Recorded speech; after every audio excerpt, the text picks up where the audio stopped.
سلام عليكم. النهاردة هعمل معاكم القرنبيط الكريسبي اللي مش شارب زيت خالص.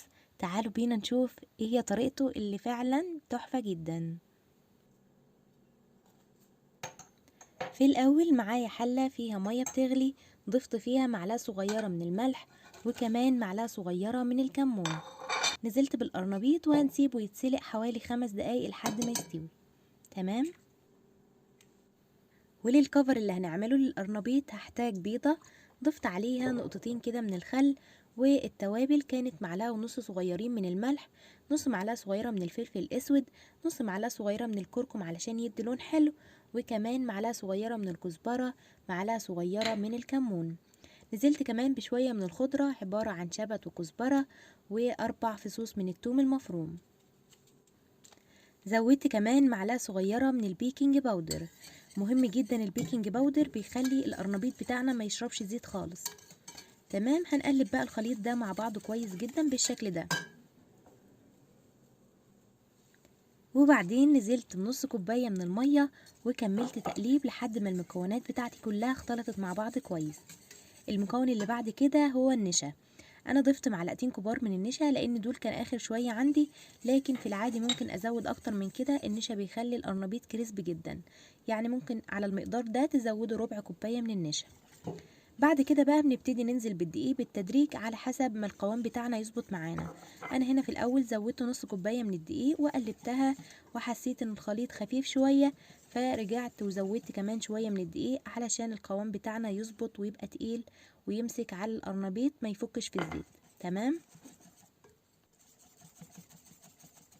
هنقلب لحد ما نوصل للقوام ده، وكده هيكون مظبوط معانا جدا. في الوقت ده كمان القرنبيط بتاعنا كان استوى، صفيته كويس جدا ونزلت فيه بالخليط بالشكل ده. هنقلبهم تقليبة كويسة، وفي الوقت ده بنكون معانا الطاسة فيها زيت بنسخنه كويس جدا. وبعد الزيت بتاعي ما سخن نزلت على طول بالقرنبيط بتاعنا بالشكل ده. اهم حاجة ما تهدوش النار على القرنبيط علشان برضو ما يساعدش انه يشرب زيت زيادة، فلما تقلوا القرنبيط اقلوه على نار عالية.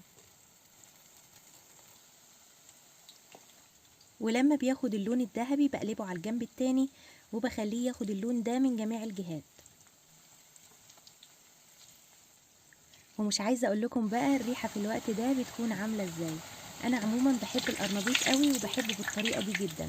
دي طريقه امي واللي تقريبا ما بغيرهاش ابدا.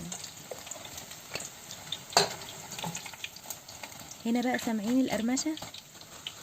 ده المطلوب.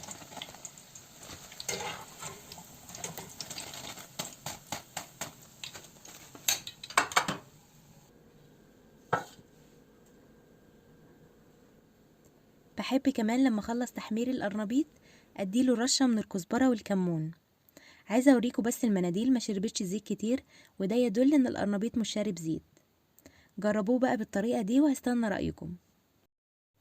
ولو كملتم معايا الفيديو لحد هنا فياريت ما تنسوش تعملوا لايك وتشتركوا في القناه لو حابين تشوفوا فيديوهاتي مره تانية. اشوفكم الفيديو الجاي. باي باي.